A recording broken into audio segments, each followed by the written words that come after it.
¿Qué podemos decir del libro Joaquín Castellanos? Recién fuera de cámara hablábamos que hablar de Joaquín Castellanos es hablar de Salta, hablar de la política de Salta y nacional también, ¿no?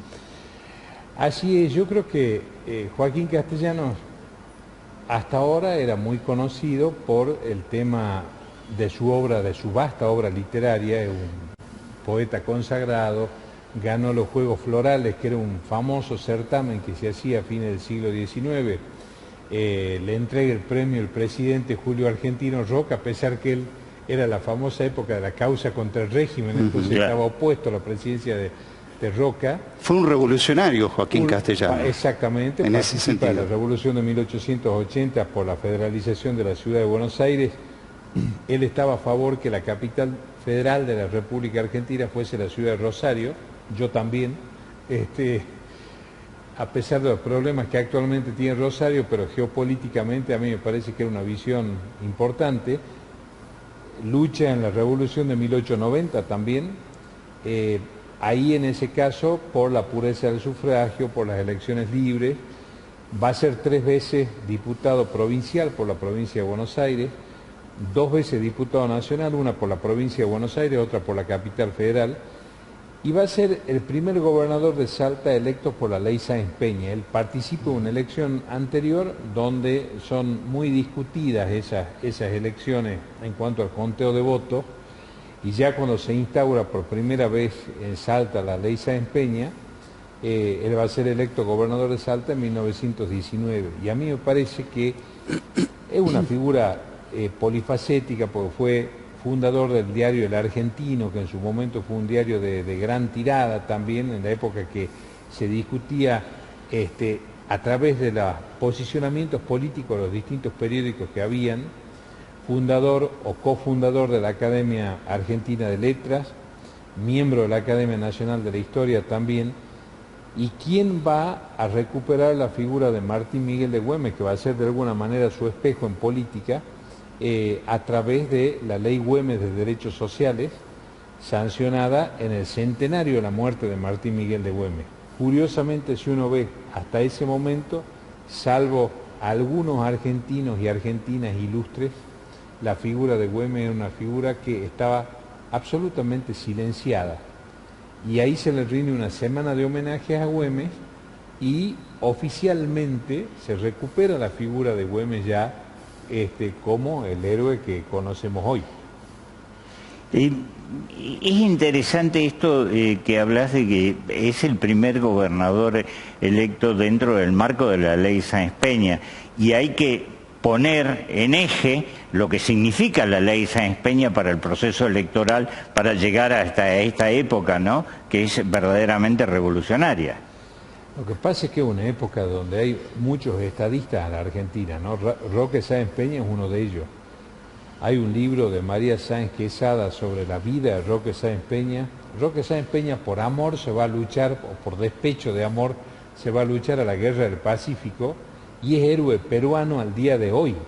Ah, no sabía. Iba en la línea del frente de batalla, después está preso, después de la derrota de Perú con Chile en la Guerra del Pacífico, va a estar preso en Santiago de Chile, y cuando vuelve, incluso está hasta enfrentado políticamente con su padre, que también fue presidente, Luis Sáenz Peña, pero Roque Sáenz Peña tiene esa visión que ese llamado orden conservador por Natalio Botana tenía que tener una salida política acorde a lo que fue la generación del 80, que fue una generación pletórica, si se quiere, en representatividad en todos los órdenes, desde la política hasta el arte, ¿no?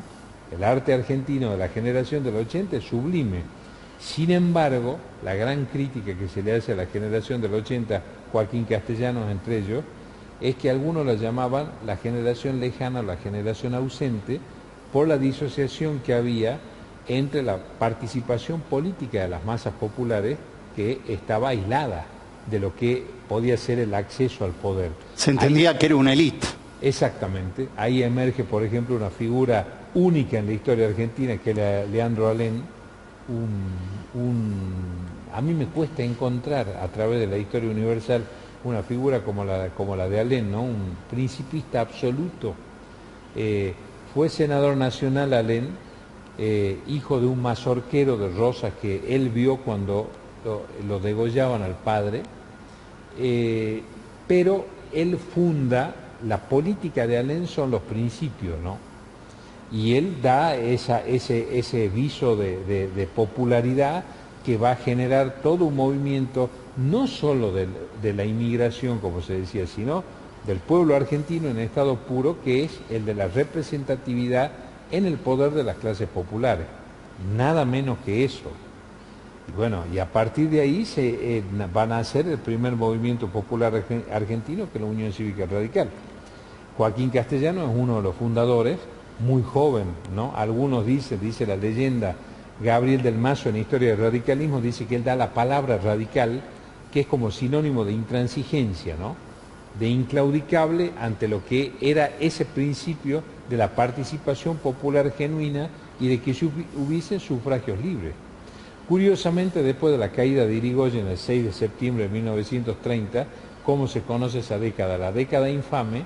Si bien hay un gran progreso económico en el país, pero volvemos a los fraudes electorales hasta que el presidente Roberto Marcelino Ortiz interviene en la provincia de Buenos Aires con un pro-nazi que era Manuel Fresco, que quería otra vez instaurar un sistema como corporativo y elitista de espaldas a lo que eran las inquietudes del pueblo argentino. Es una buena oportunidad para ver en términos económicos lo que fue esa época, porque hemos estado presentes en una campaña donde dice Argentina era líder en el mundo.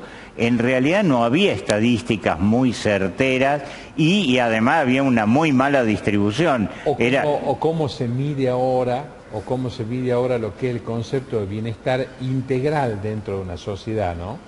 La Argentina sí podía ser líder, era el cuarto o quinto país en vía férrea en el mundo.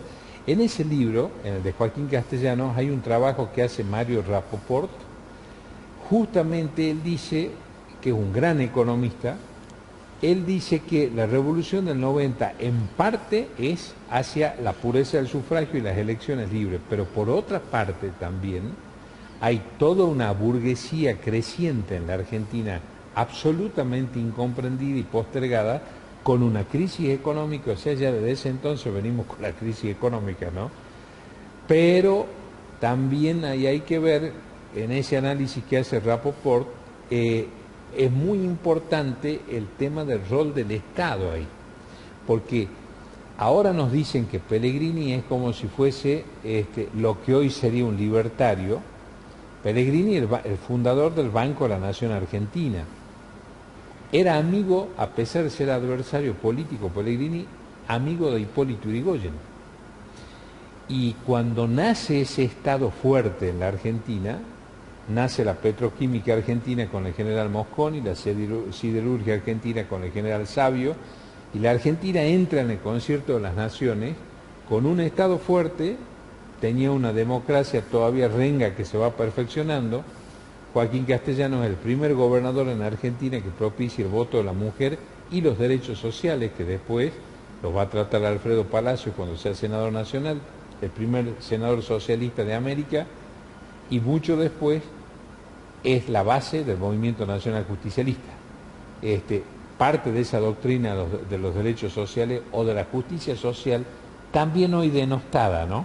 Que hablamos fuera de cámara hace rato, en este país tan extremo, que hay una cuestión allí, que es lo que es el desarrollo argentino. Desde luego tiene que haber una próspera iniciativa privada y facilidades hacia la producción nacional, pero hay lugares que cuando no se puede eso, tiene que estar la presencia del Estado para el desarrollo humano integral. Es un poco el gran desafío que tiene la Argentina hacia adelante. Y no discutimos otra cosa. Hablamos de que hay que vender o hay que privatizar, que ya hemos vivido en los 90 eso. Distinto es el tema del control del gasto público, de las cuentas fiscales, recuperar el control de las cuentas públicas, esa es una historia. Otra historia que no se discute es la de la buena administración del Estado. ¿Por qué pasa si el Estado se lo administra bien? Mucha gente dice eso. Tenemos como ejemplo los países escandinavos. Los países escandinavos prácticamente el 90-95% de la economía es estatal. Estados Unidos está prohibida la iniciativa privada, pero hay una buena administración del Estado. Claro, hay eficiencia. Canadá, que es una potencia económica mundial. Hay eficiencia, Hay eficiencia, se garantiza el servicio que se presta. y el sentido de la transparencia en la administración de la cosa pública, que es lo que muchos de estos fundadores de la identidad nacional, nosotros hemos tenido un vicepresidente de la Nación como Elpidio González, por ejemplo, que terminó vendiendo anilinas en la Avenida de Mayo y había sido vicepresidente de la Nación. Yo no creo tampoco ir a ese extremo de que por el hecho de haber llegado al segundo lugar más importante de la República haya que morir pobre. Hay que buscar esa dignidad.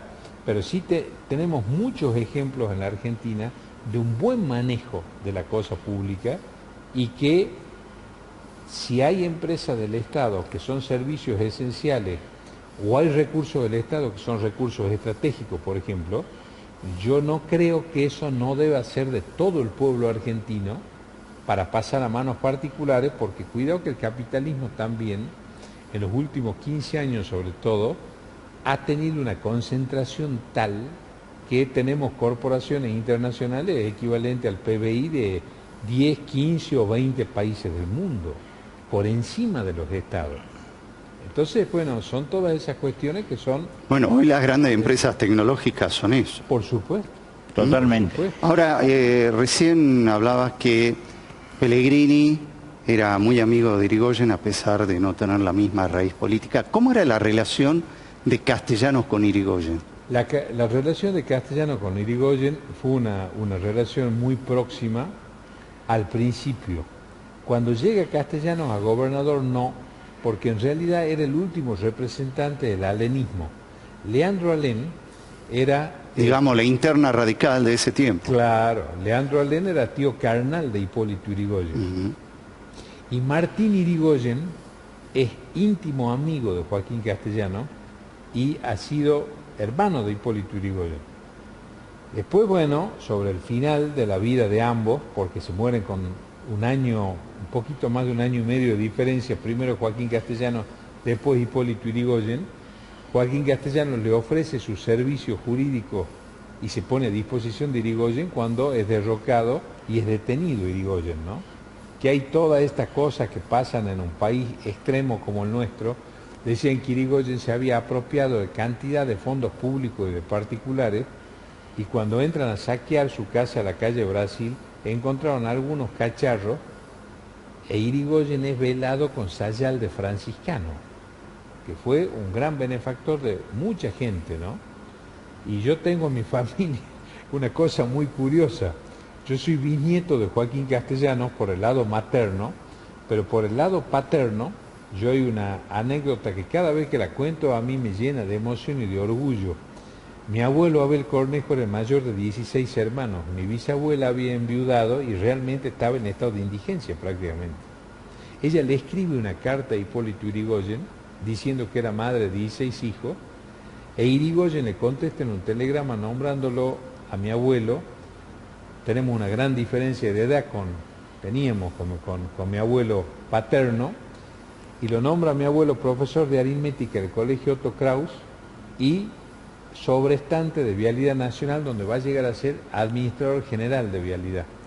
Hasta el día de su muerte, mi bisabuela tenía un corazón de Jesús arriba de la cabecera de su cama y al lado una foto de Yrigoyen con una repisita donde había un cirio encendido las 24 horas del día, ¿no? Y mi padre, que asistió al entierro de Yrigoyen, dice que me contaba a mí, cuando vivía, también yo tuve mucha diferencia de edad con mi padre, ahí tenemos una generación de por medio salteada, de ver que toda una multitud estaba sumida en un llanto, decía, de llorar hombres grandes, ¿no? Porque es el primer gran líder popular argentino que tuvo la visión de dar y de dignificar la condición de muchísimas personas. Yo creo que esas son figuras, por eso es tan importante traer desde el pasado, no por el hecho apologético ni evocativo, sino que hay determinadas cuestiones en este país que yo soy un convencido que por más que estemos en crisis, que nos digan que el país está prácticamente al borde del colapso, yo soy un enfermo de optimismo y creo que en nombre de justamente todas esas personas que ya son los que vienen mucho después de los fundadores de la patria, ya ahí la Argentina tiene 100 años, es la Argentina del centenario, por ejemplo. Esa Argentina del centenario es una Argentina pletórica en muchas mentes brillantes que formaron un gran país y que este país yo creo que está condenado al éxito y así debe ser, porque si no es como cerrar las puertas de la esperanza, ¿no? ¿Y qué nos pasa en el Bicentenario? Porque estamos en el Bicentenario. ¿Hay esas mentes brillantes? Hay mentes brillantes en la Argentina, ¿cómo no? Comprometidas. Por supuesto que las hay. El problema siempre... ¿Dónde están? Hay una ironía de Borges que con ese humor ácido que tenía, que decía, a nosotros para ser un país debemos dejar de ser la suma de individualidades, ¿no? Eso, como decía Mandela, un país, un equipo. Bueno, en la Argentina es muy simplista decir que nosotros vamos a ser un gran equipo, pero por ejemplo, una de las cosas que se sigue sin practicar, digamos, acá vamos a tener la elección presidencial. Los grandes actores, ya lo van a ver a eso no hace falta ser ningún augur para verlo, los grandes actores inmediatos de la política argentina van a ser los gobernadores de la provincia, de las distintas provincias, a la par del presidente. Aunque sean de distintos signos políticos, es la hora de llamarlos a los gobernadores. ¿Por qué? Porque para que una política sea exitosa, mucho más si van a venir políticas de ajuste o pueden venir políticas recesivas, el amortiguador entre las inquietudes populares y las decisiones que el gobierno deba tomar, porque hay muchas decisiones que no van a ser simpáticas, sin ninguna duda, y hay que tomarlas. Bueno, ahí va a estar el rol de los gobernadores, pero entonces tenemos que recuperar esto que estamos haciendo nosotros esta noche, aunque no pensáramos igual. Y eso un poco, la generación del 80, a pesar de 2 revoluciones de por medio y todas esas cosas que pasaron, sí se dio, por eso podía darse un diálogo. Lo de Pellegrini y Irigoyen. Dos gigantes como Pellegrini y Irigoyen. ¿Quién le puede negar condición de estadista a ninguno de los dos? Es más, creo que una de las grandes desgracias de la historia argentina es la muerte de Carlos Pellegrini, porque Carlos Pellegrini era, dentro de lo que era el orden conservador, uno de sus líderes o el líder con arraigo popular. Sin duda tenía un arraigo popular Pellegrini. Y bueno, entonces yo creo que esa capacidad de diálogo es lo que puede llevar, más allá de todas las medidas económicas que se tomen, el diálogo, como el diálogo argentino del 2001, como los pactos de la Moncloa en España y como la concertación de Chile también, que es un ejemplo que está del otro lado de la cordillera para ver, esos grandes acuerdos... Uruguay mismo. Uruguay mismo. No, bueno, Uruguay es una maravilla en ese sentido, es un país más chico. El mismo Lula ahora. El mismo Lula, ¿cómo no? Por supuesto. Pero en el Uruguay ahí tenemos un ejemplo extraordinario para ver, ¿no? 2 adversarios de más de 60 años de lucha política como Pepe Mujica y un gran presidente como fue Sanguinetti, se retiran de la vida política con un abrazo y con un mensaje por otro lado. Si hubo 2 personas que pensaron distinto a través de sus vidas, fueron ellos 2, pero son capaces de despedirse con un abrazo. Absolutamente, se hacen hasta bromas de las disputas del pasado. Pero eso es tener también algo que confluye en un tema que está olvidado en nuestro país, que la Argentina tiene que volver a tener un proyecto nacional. No solo medidas coyunturales de salvataje.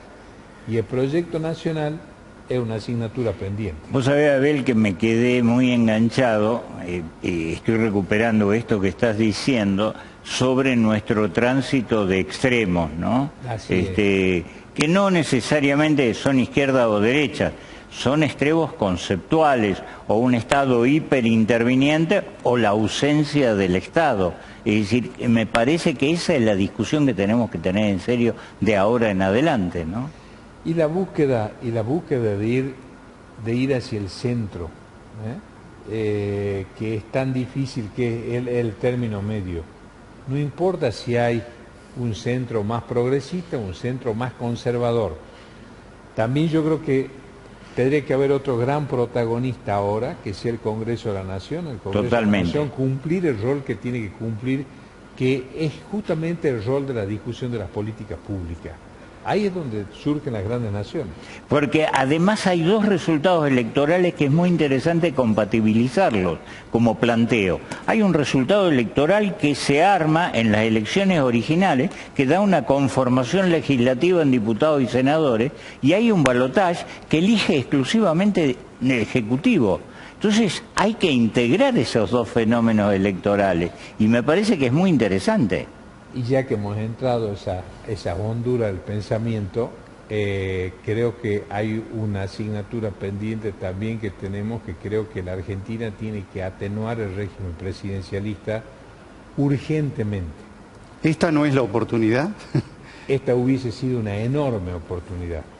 Sí. A mí el balotaje es una institución que No te termina conforma. de convencerme. A nosotros nos sacaron el colegio electoral, que el colegio electoral asalta y al federalismo argentino lo ponía en otro lugar. Así fue elegido Alfonsín. Por con el supuesto. Claro. Y Menem la primera vez. Y Le Pen en la primera vez. Y además, no nos olvidemos que antes los senadores nacionales los elegían las legislaturas provinciales. Exactamente. Con lo cual, los senadores nacionales de cada provincia eran las figuras políticas más importantes debajo del gobernador. ¿Por qué? Porque para poder elegir un senador nacional se necesitaba un acuerdo político en la Asamblea Legislativa. Ah. Entonces se abría mucho más el juego de la política en eso. ¿Con qué? En base a diálogo, en base a pacto, que eso no significa tomar decisiones espurias, al contrario. Eso significa tener civilización dentro de una sociedad democrática. Entender que hay que acordar. Sí, sí, claro, por supuesto. Pero lo que acabas de decir, civilizadamente. Civilizadamente. No es una cuestión bajo la mesa. Sin transar. Exactamente. Eso es otra cosa. sin transar. Vos sabés que yo tengo, y esto, tengo una sensación que vamos a entrar en una etapa de negociaciones y de extorsiones entre lo que van a significar el comportamiento de los propios legisladores para obtener o no votos de determinadas medidas. Entonces la pregunta es, ¿cuál es el precio que estoy dispuesto a pagar? Porque hay en el medio una cuestión de institucionalidad y en el otro lado hay precios muy altos. Así que es muy interesante pegarle una mirada a esto. Así es. Seguramente va a ser así y bueno, y ojalá podamos de una vez para siempre arrancar con... Siempre en los países hay crisis, porque es muy ingenuo decir que esto... Lo que pasa es que hay crisis que son previsibles, como fueron varias de las crisis argentinas, y otras son imprevisibles. La pandemia fue imprevisible, por ejemplo. Pero hay otras crisis que sí La son sequía. previsibles. Y el problema es repetir las mismas crisis. Claro, Ese es otro. exacto. Bueno, ahí está el tema. Eso para mí es la clave. No hay aprendizajes. No hay aprendizaje. Claro. Ahí está el quid de la cuestión. Entonces, si sabemos que son recurrentes o cíclicas las crisis, tenemos que preguntarnos por qué. Y para eso sirven las lecciones de la historia también.